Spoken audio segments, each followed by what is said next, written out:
If they made the best decision for them and they're unsuccessful, be there to support them and help them and bring them back up so that they can succeed the next time around.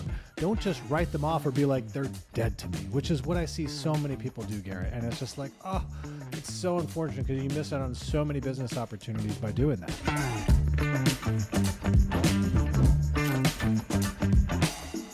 Welcome back, ladies and gentlemen, to Life at 10 Tenths, where we inspire you to live at the pinnacle of your ability and purpose. He is Garrett Fry. I am Matt Pinelli, and we are excited, as always, to have you guys here joining us. We got a fun episode for you today. Before we dive in, if this is your first time here, welcome. We're so excited you found us. If you're listening on audio, we would love it if you drop a review after this episode. Tell us what you thought. If you're on YouTube, click the like, subscribe button. If you like it, if you don't, that's okay. No hard feelings, but drop a comment below and let us know what you thought of the episode, no matter what, because we're here to try to help you guys grow and live. And your feedback is vital to us because this is why we do it. You are why we do this, and we love doing it. And we love you guys sharing your time and energy with us. So welcome to this. And Garrett, good morning to you, my friend. Good morning. And I want to share one more thing here too, because I've been looking at all the numbers and looking at YouTube. Obviously, we'd love for you to go and subscribe if you're listening to this. But only about 10%, Matt, of our listenership right now is actually subscribed to our YouTube channel. And whether you listen there or not, if that is your place that you always go to, or you're like, Garrett, I'm never going to listen to you on YouTube, one of the things you can do to help support us is just go and subscribe to our channel there. And if you hit the subscribe button, whether that is your space or not, it will help us. And really, we're only about 10% right now of the actual listenership. I know you guys are out there. I know who you're at right now going, darn it, I should go and subscribe. Yes, you should. Go to YouTube, subscribe. We would appreciate it. And with that being said, Matt, who owns these clients? We got to talk about this because there is a lot of misunderstanding in the real estate world. It's been happening forever but that's my client. They shouldn't be talking to them. I've been mailing to them for years. Raise a hands if you've ever said that. That's mine. I've taken them to lunch. I have spent so much money in marketing. That's my client. I own them. We need to talk about this, dude. Not okay. On the other side too, I just had a conversation last week with someone who's like, I don't know if I want to farm this area because like there's this other person that I know and she kind of owns that area. And I'm like, what? Like, come on. Like, are you seriously?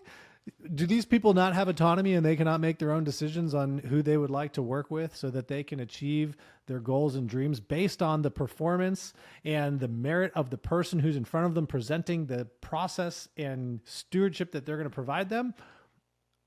That's the way I always thought it So existed this anyway. topic came up because I was talking, Matt, with one of my coaching clients, and the conversation came about and by the way, I have to just give props to this agent because they were saying, there's just a weird situation right now where there is somebody that we have another fellow agent in our office. They've been an agent for a long time. And this client that we both know has come up in our world and they've come directly to me and they have said, this is the agent, came directly to me and said, I want you to represent me. And I know both of these agents in the office. I know this other person.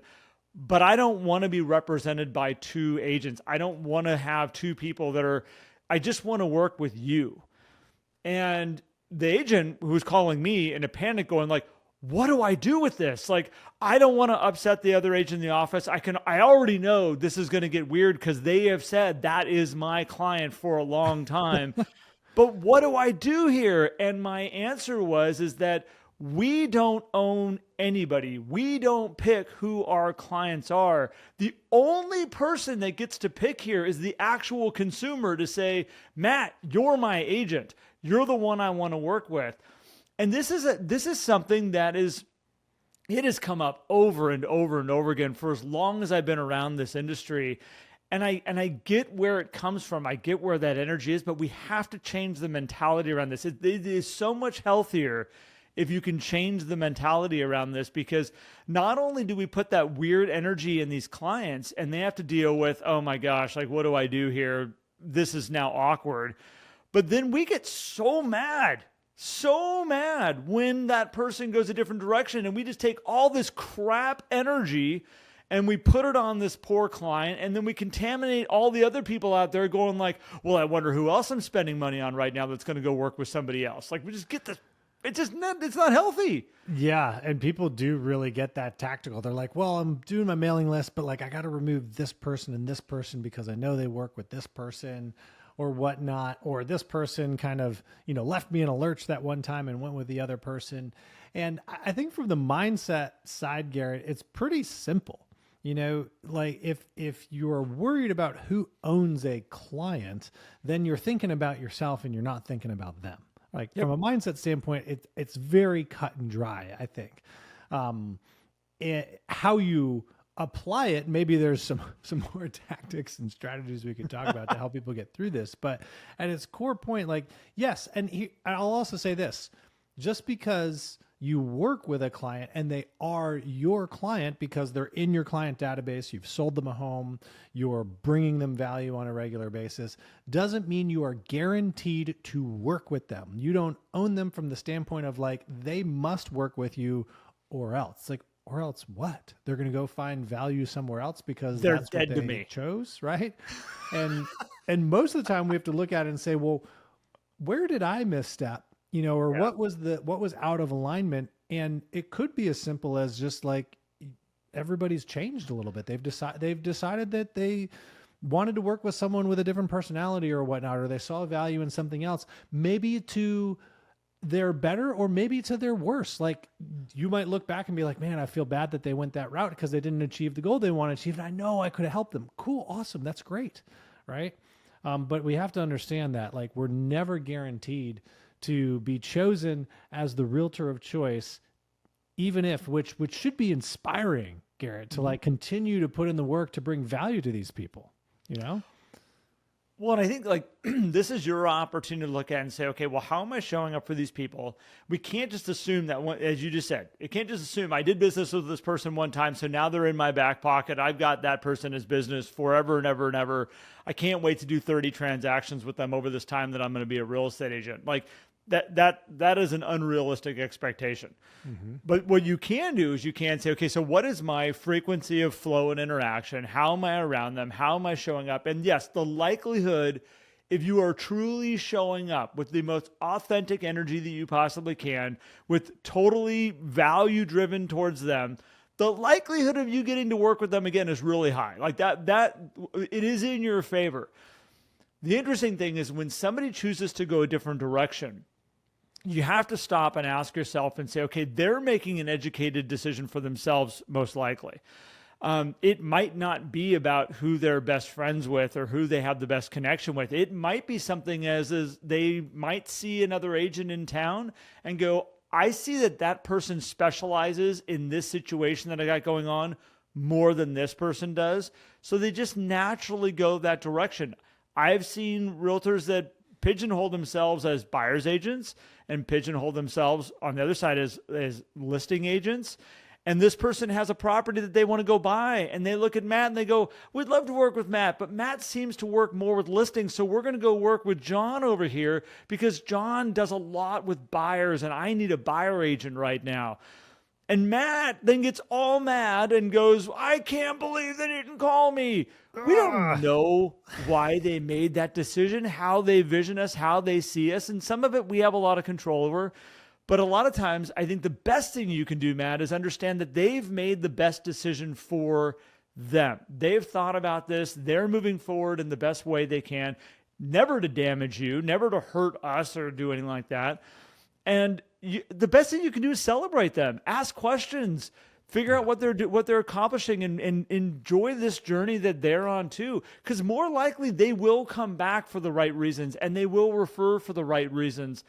They usually didn't do it out of malice or ill intent or. Yeah, no. Well, I think we have to understand a certain truth about consumer behavior, particularly when it pertains to real estate, because this is an incredibly important transaction. There's a lot of money. There's a lot of emotion. There's a lot of timing sometimes, or at least the perception of timing. That's all on the table. And consumers at the end of the day are going to make what they feel is the best choice for them based on the information that they have, not what you know, right? And this is where I think some agents get into some weird situations and then bring their emotions into it. Like with family, for example. Well, I know my family's going to use me because I'm family, right? But then we see agents focus all of their marketing on strangers and never give any value to family and their sphere of influence. It's like, well, why do you think they chose to go a different path? Because the information they had was they have a family member who's a realtor, but they know nothing about the skill set or the guidance level that you can provide as a realtor. But their friend over here who's been marketing and bringing value has shown that. And so they made the best decision for them. Or how about you're working with somebody and a client ghosts you and like went into that open house and made an offer with the listing agent. Seen that happen before. Oh, they don't know what they're doing. It's like, you're right. They don't know what they're doing from your knowledge standpoint, but they know exactly what they're doing from their point, which was they thought that if they did not do that, they would lose out on the house. And there was a gap somewhere along the line in helping that education happen, maybe so that they could have avoided that. But no matter what, if they made the best decision for them and they're successful, be happy for them. If they made the best decision for them and they're unsuccessful, be there to support them and help them and bring them back up so that they can succeed the next time around. Don't just write them off or be like, they're dead to me, which is what I see so many people do, Garrett. And it's just like, oh, it's so unfortunate because you miss out on so many business opportunities by doing that. Well, when you're building a relationship referral-based business, which is what we have worked with so many people and helped people build over all these, you can't do that. You never want to do that because you're taking a situation that's super high stress, as you were saying. They're making somewhat, as we say, they know what they're doing, but sometimes they're making kind of irrational decisions. They're going in kind of fight or flight. They're doing what they can to figure out how to navigate through this area. And the last thing that they want to do is do it wrong. And here we come in all mad. And it's just like that level of the uncertainty for them and then feeling like they may have upset you on top of that. Like, don't pile all this on top of them. We really need to step back and be like, this is a high stress situation. People make irrational decisions sometimes, and they're just trying to be safe. They're trying to figure out how to get through this. And we look at this.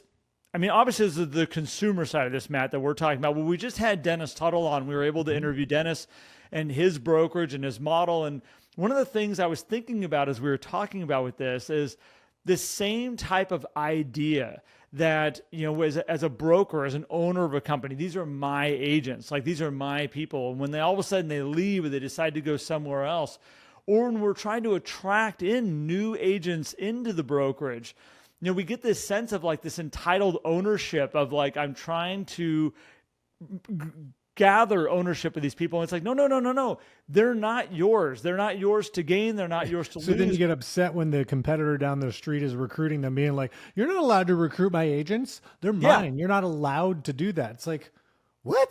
Like, no, this is business, folks. I get to provide value out here. I get to show up in the best way I possibly can. And these people have the choice to make their decisions for themselves of where they want to come into my world. If they want to hang out in my office, if those clients want to have me be their realtor so I can help them with their real estate transaction, we've got to give the power to these people, the consumers out here, to make these decisions and not bring all this baggage on them. And I think it's just one of those, it's an opportunity that we need to see it when it's happening and give that power to the consumer to be like, this is their decision to make. That they're the only ones that can make it. Their decision.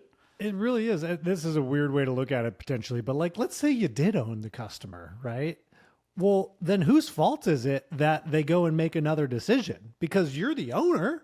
So shouldn't you have them well trained to make the right decision?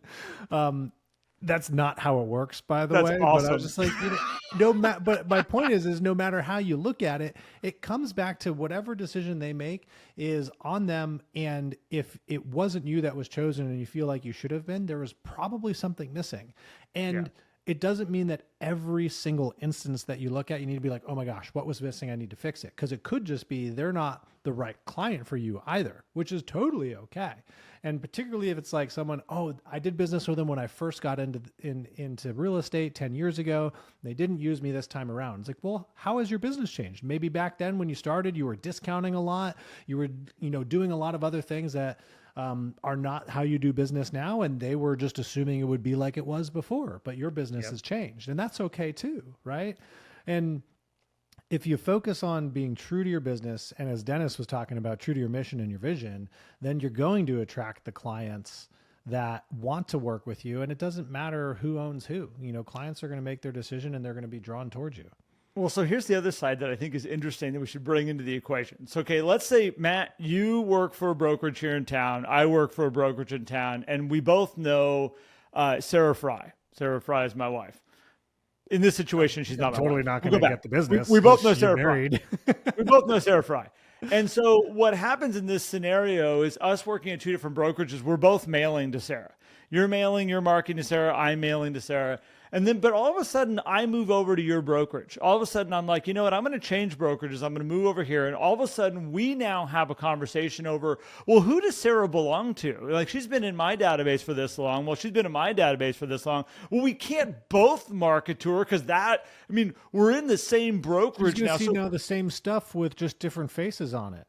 So one of you guys have got to pick. You guys have to go out to lunch and decide, who's going to own Sarah Fry here, who's going to get the mailings going forward here. This happens. And then all of a sudden, I'm like, you know what? I don't want to be part of this brokerage anymore. I go over here to this other brokerage. And now guess what? I'm mailing to Sarah again. Even though I gave up Sarah during this transaction that I had to have with Matt. But now I'm like, you know what? I'm going to put her back on my mailing list. I'm going to build my business back up again. Who are all my people I had to give up when I went over there? Like, we see this happen all the time. And what I think we need to step into is that we're giving value. We are, Matt, if you want to give value in that way, and I want to give value in that way, and even if we're in the same office, those are business decisions I get to make and you get to make, but not to sit back and say, I have to take this person off my database because I've seen that happen. It drives me crazy. It's like, maybe they don't want to work with you. Well, also think about just the time and effort that goes into trying to manage who needs to stay on and who goes out instead of actually going out and building relationships. I'm like, do you really want to spend? Because they're like, yeah, but I'm not going to spend money. I'm like, okay, so let's just do the math. Let's say it's $1 a postcard, and you're going to mail 2, and you also pay for like a penny in your email database. It's like, okay, so for $24 a year to save, you're going to go and spend hours combing through to pull the right people out of the things and choose this when like you could just, you make hundreds of dollars an hour. You're going to spend that time to save 24, that just blows my mind from one perspective. And I think this highlights the importance of really building your brand and your relationships with your people in a way where you're not always in sales mode, because no matter what, there's always going to be somebody who's coming and trying to sell to your clients. There's always going to be. I mean, you see the ads, you see the stuff out there. I mean, Open Door selling to your clients, Zillow selling to your clients. Everybody, if they see a commercial on TV, they're selling to your people all the time. But if you have a good established brand with them, they are definitely more likely to choose you over being sold. But if you're not establishing your brand, now you have to go sell against those other people again. And I'll tell you what, the people who've been selling longer than you have or putting more money behind it are probably going to win if you don't have brand awareness and a good relationship with those people. It just is. Well, and here's the thing with if I look at a database, instead of who's most likely to do business with me and who's not, the real way you should look at a database is who are the people that I know. That's it. Who are the people that I know? If I know you, you should be in my database. If I can my usual rule of thumb is if I can walk down the street, Matt, and be like, hey, Matt, you're like, hey, Garrett. If we can have that type of relationship, you should probably be in my database. And so then this database then becomes this warehouse. You introduced me to this word, looking at it as a warehouse. It's a warehouse of all these people that we know in our general area. And the longer you're in this business, the longer you've been doing this, you are going to have overlap, tremendous overlap, overlap with people in your own office, overlap with the entire community of other realtors that are in your area.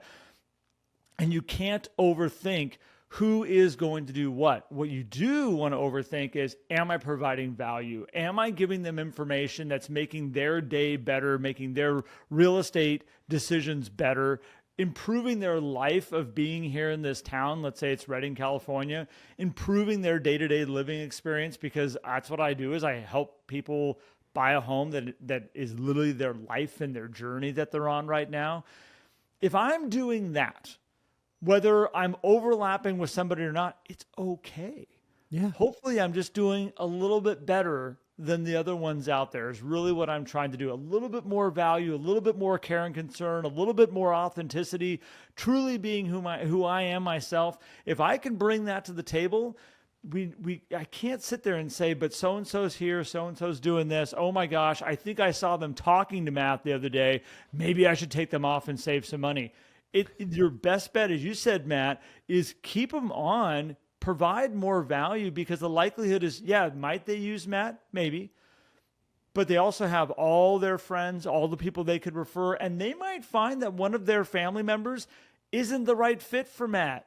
And you know what? I really feel they'd be a good fit for Garrett Fry. Well, let's send them that direction. You never know how this is going to work, but man, we can overthink it and ruin opportunity all day long. It just brings negative energy too, as far as I'm concerned.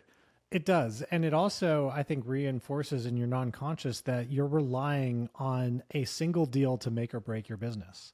And you operate then from this position of scarcity all the time versus like, oh, cool. Sarah decided to use Garrett. Great. Well, I got an abundance of people here that I'm out here, trying to serve and bringing value to. So that's cool. I got another deal that's coming in. But when you focus so much on, oh man, I should have used me. I really could have used that deal. It's like, man, how scarce are we looking at the opportunity? Because if that's really what your business is rising or falling on, that one deal with that one person, we got some other things we probably need to unpack other than who owns that client. And there's probably a reason why we're in that situation where they're choosing other people if we have that scarcity mindset. So there's like a compounding effect here too. Whereas if you just avoid it altogether, that mindset's not there. That's not going to compound on anything else. And you're going to be okay.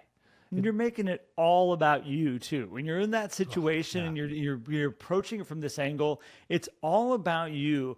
And I've never seen that be a winning strategy. I've seen it be a lot of turmoil. I've seen it be a lot of frustration. I've seen it be a lot of just negativity that's brought in when it's just all about me. But when you can change it and be like, it's all about these people in the community. It's all about these people having these lives, these journeys that they're on. And again, if I can celebrate them and be with them in their world, it's amazing. They naturally will come towards you.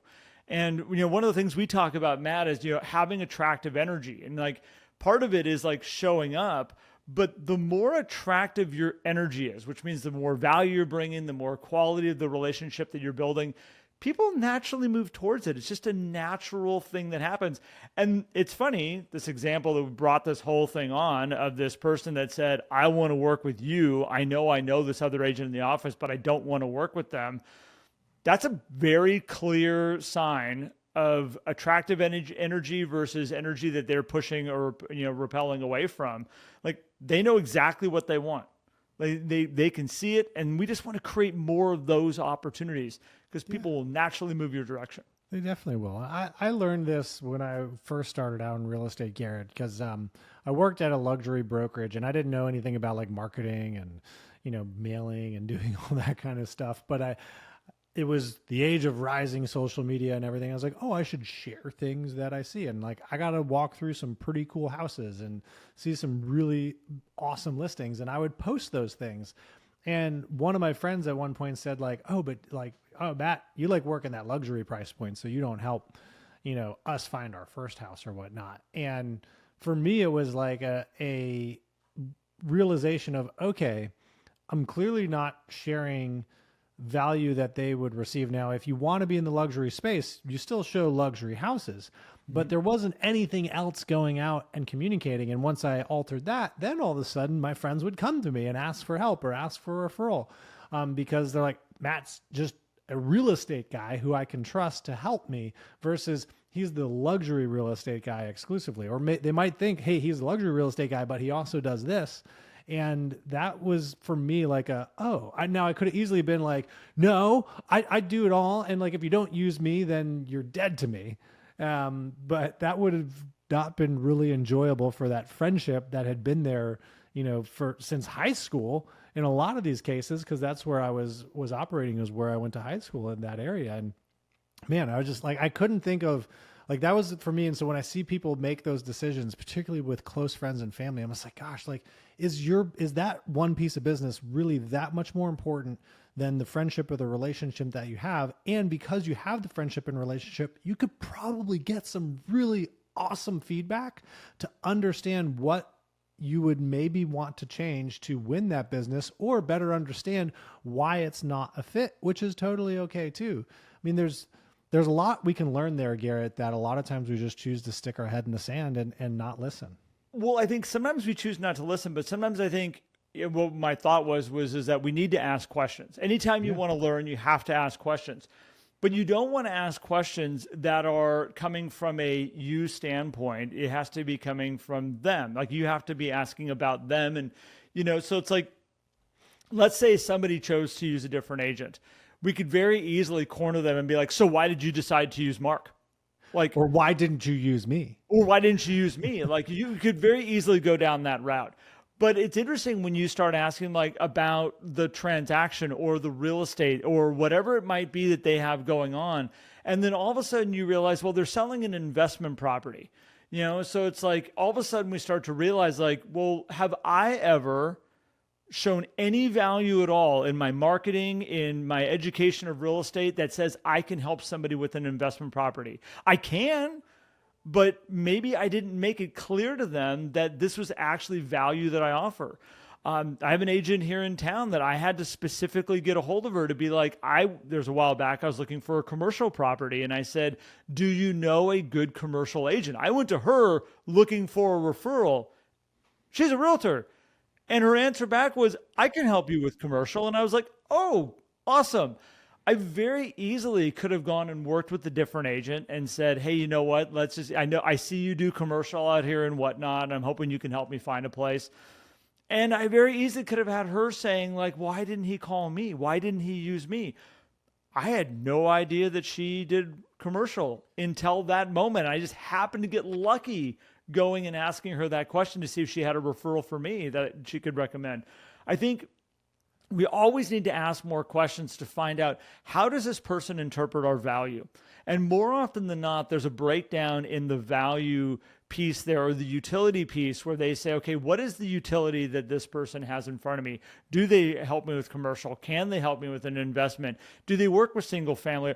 Can they help me with an apartment complex? I didn't realize that you could do that kind of stuff. I thought you just did single family residence. All these things and these reasons that are behind the scenes here are more often the reason why they choose to use a different agent or they go down a different route than anything else. Yeah. It's just perceived value, perceived utility.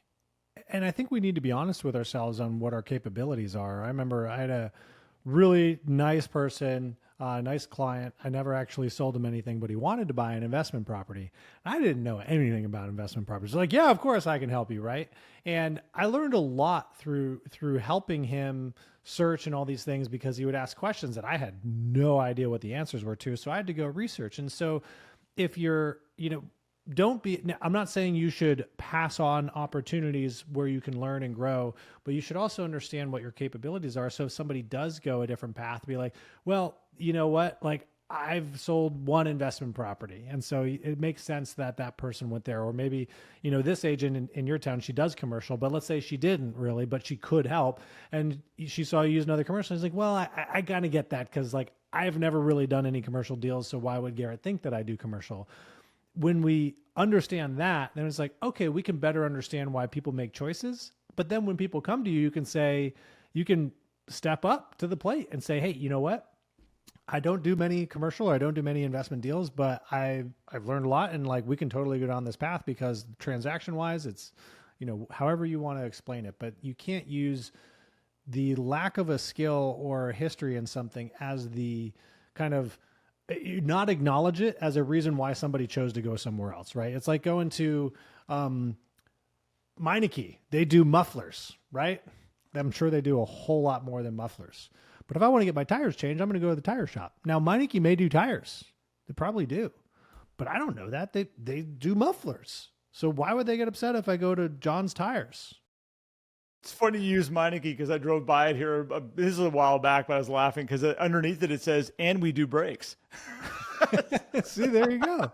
Do they still exist? I guess they do if you drove by. They do. Right? Yeah, we've got one here in our town. But so there's another side of this too, Matt. And we don't need to beat this up too much. But the other side of it is I've watched agents that are very nice. They're very conscientious people.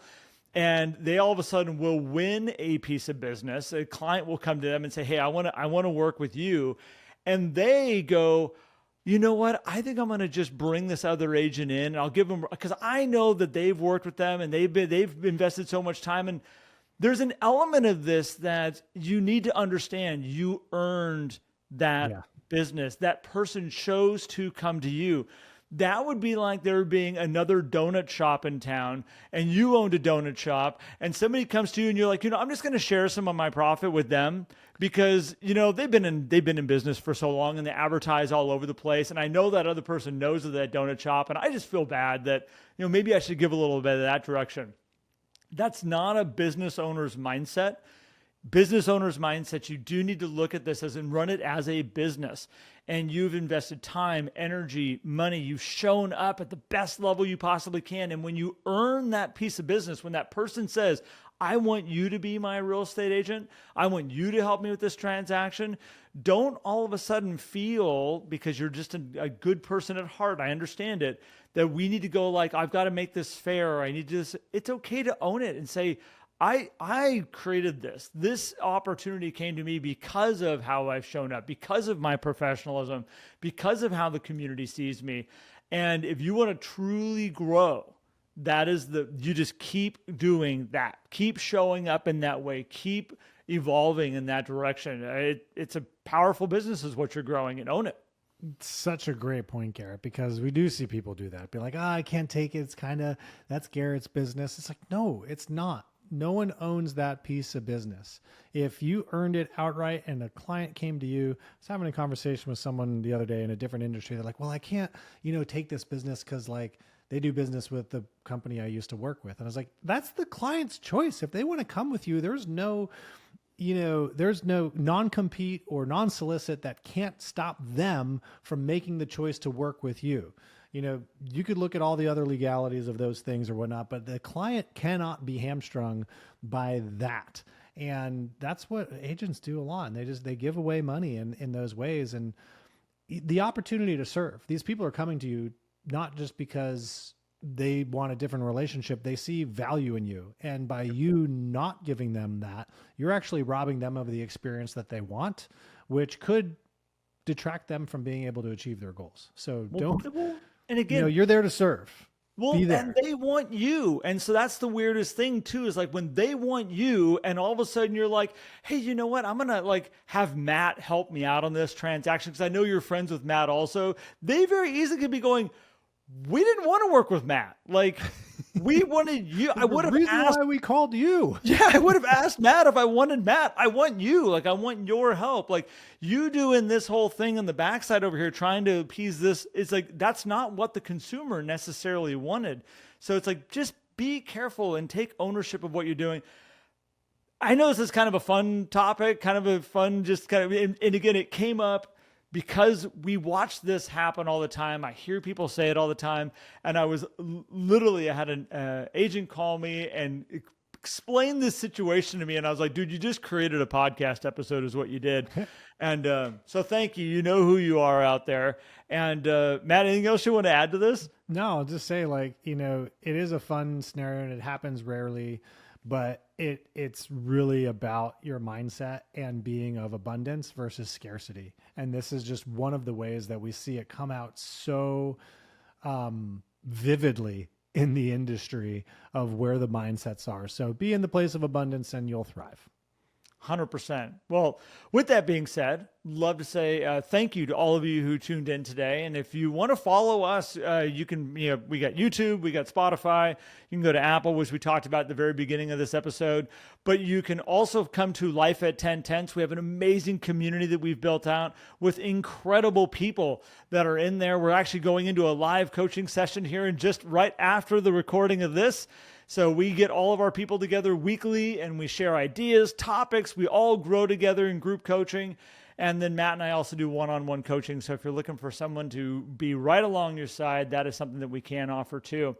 As well as keynotes, as well as coming and talking to your office. If there's things that we can do to raise the level of your world that you're in, we would love to explore it with you, see how we can help in any way possible. With that being said, thank you so much. We appreciate all of you. And Matt, thank you as always. Thank you, sir. Thank you, guys. We'll catch you on the next one.